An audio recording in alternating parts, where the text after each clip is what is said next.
Amis sportifs, bonsoir et bienvenue sur Proximité Web TV pour votre émission Moment de Cannes. Nous sommes là pour débriefer cette rencontre entre la Côte d'Ivoire et l'Algérie. Avec moi sur ce plateau, Aziz Adewale Chandi. Aziz, bonsoir. Bonsoir Herman et à tous ceux qui nous suivent sur les différentes plateformes numériques. Alors Aziz, c'est la dernière journée des phases de groupe de cette 33e édition de la Coupe d'Afrique des Nations Total Énergie Cameroun 2021. C'est le groupe E qui est à l'honneur. L'Algérie, le tenant du titre, qui était dernier à l'entame de ces matchs, qui finalement est en train de prendre de l'eau contre la Côte d'Ivoire, mené 2-0 à la pause. C'est le football. L'Algérie a eu son heure de gloire. Je crois que là, on a abordé la phase de méforme ou de déclin. C'est comme ça le football, même avec les grandes équipes. L'Algérie ne démérite pas, mais ça ne prend pas. Il y a en face une équipe de Côte d'Ivoire qui est plus mobile, plus déterminée.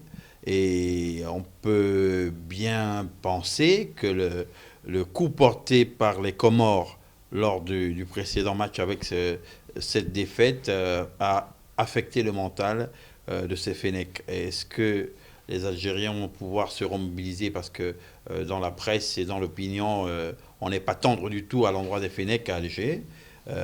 Djamel Belmadi, lui, continue de croire en ses joueurs et les motive, mais est-ce que ça suffira à les relancer? C'est en tout cas mal parti pour cette première partie. Est-ce que vous pensez que cette équipe d'Algérie est capable de revenir au score et de remporter au moins ce match? En football, tout est possible, mais si on s'en tient à ce qu'on a vu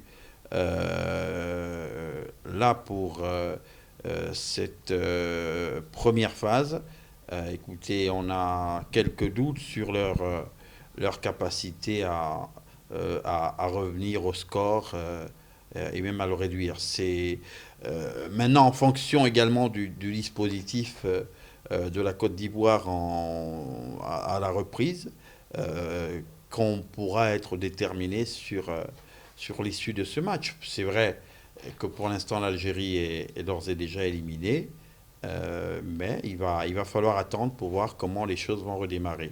Alors Aziz, qu'est-ce qui pourrait expliquer qu'une équipe comme l'Algérie, qui était invaincue jusque-là, 35 matchs sans défaite possible, se retrouve à sortir en phase de poule lors de cette compétition? Mais écoutez, il y a des... Parce que tous les joueurs sont là, tous les titulaires, Mahrez, Belsebani, Mboli, Attal et tous les autres. Mais comment expliquer que, un peu subitement, la mayonnaise ne prenne plus? Qu'est-ce qui...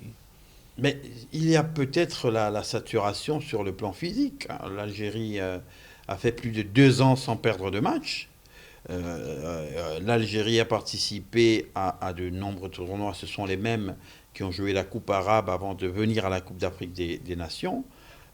Une Coupe arabe d'ailleurs remportée par les Fennecs d'Algérie. C'est peut-être sur le plan physique une saturation. Et après avoir gagné autant, parfois il semble que ça joue des tours et que ce soit contre-productif. C'est l'enseignement qu'on peut en tirer. Ce n'est pas que les Algériens ne jouent pas. Ils essaient, mais ça ne prend pas. Donc on a une phase inexplicable. C'est peut-être le syndrome des nations qui gagnent beaucoup et qui finalement finissent par avoir la machine grippée. Peut-être à force d'avoir gagné, on ne saurait vraiment l'expliquer plus clairement. C'est bien dommage. On parlerait difficilement de la fin d'un cycle parce que Riyad Mahrez est jeune. D'accord. Alors Aziz, simultanément, il y a ce match entre la Guinée équatoriale et la Sierra Leone. Cette étonnante équipe de Guinée équatoriale qui mène 1-0. Mais quand on a vu nos langues nationales jouer les précédents matchs, honnêtement, on n'est pas surpris. Parce que la qualité de jeu qui a été produite, la détermination affichée, l'engagement confirmé face à l'Algérie,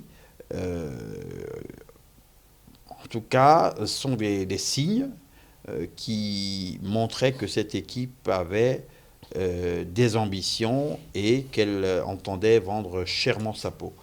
Et là, on est tout à fait en phase avec ce qu'on a vu la débauche d'énergie pendant les précédents matchs et l'état d'esprit. Et l'état d'esprit. Alors, il faut dire que au moment de la pause, le classement dans le groupe E, nous avons la Côte d'Ivoire qui a 7 points, qui occupe la première place, la Guinée équatoriale qui occupe la seconde place avec 6 points, la Sierra Leone 2 points et l'Algérie 1 point. Et l'adversaire du Nigeria va se trouver dans cette poule. Ce sera certainement ou la Guinée équatoriale, pas la Côte d'Ivoire, mais probablement la Guinée équatoriale. Parce que l'Algérie, pour l'instant, est out. Alors, à 20h, il faut dire qu'il y a 2 autres rencontres. Il y aura la Gambie contre la Tunisie, mais également le Mali qui sera opposé à la Mauritanie. Oui, mais dans la poule de l'Algérie, c'est vrai qu'il y a la Sierra Leone qui pourrait espérer être parmi les meilleurs troisièmes. Tout à fait. Voilà. Tout à fait. Oui, vous parliez de... Des matchs de 20h, nous aurons la Gambie face à la Tunisie et le Mali qui sera opposé à la Mauritanie. Il faut dire que là également, nous avons la Gambie qui a 4 points, la Tunisie qui a 3 points, le Mali 4 points et la Mauritanie qui est à 0 points. Ouais. Ça va se jouer très serré dans cette poule.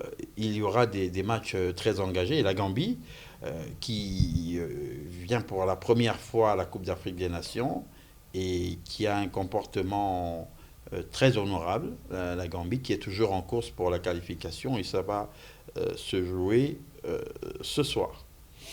Alors nous sommes à la pause de ce match entre les Fennecs d'Algérie et les éléphants de Côte d'Ivoire. Malheureusement, l'Algérie qui est menée 2-0 et qui est éliminée pour l'instant. Bon, c'est quasiment cuit. C'est quasiment cuit pour le tenant du titre. On aurait aimé le voir à un autre niveau, mais c'est une phase de déclin que connaissent...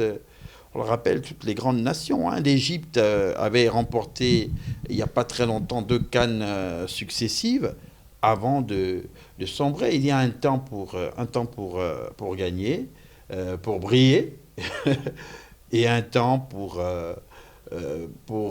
pas pour perdre, mais écoutez, pour se remettre en tout cas, le Nigeria qui reste la meilleure équipe de cette phase de poule, qui a fait un parcours sans faute avec 9 points sur les 9 possibles. Et l'Égypte également, après son démarrage raté, qui a quand même pu se remettre en course et qui est qualifié après sa victoire contre le Soudan. Oui, et l'Égypte qui aurait pu également le payer très cher si le but de la Guinée-Bissau n'avait pas été annulé par un VAR que beaucoup ont pensé très généreux. En tout cas, beaucoup de choses à dire par rapport à ces rencontres que nous suivons ensemble. Mais nous sommes là pour débriefer la rencontre entre la Côte d'Ivoire et l'Algérie. L'Algérie menée 2-0 à la pause. Nous nous disons à tout à l'heure et nous repartons du côté du stade.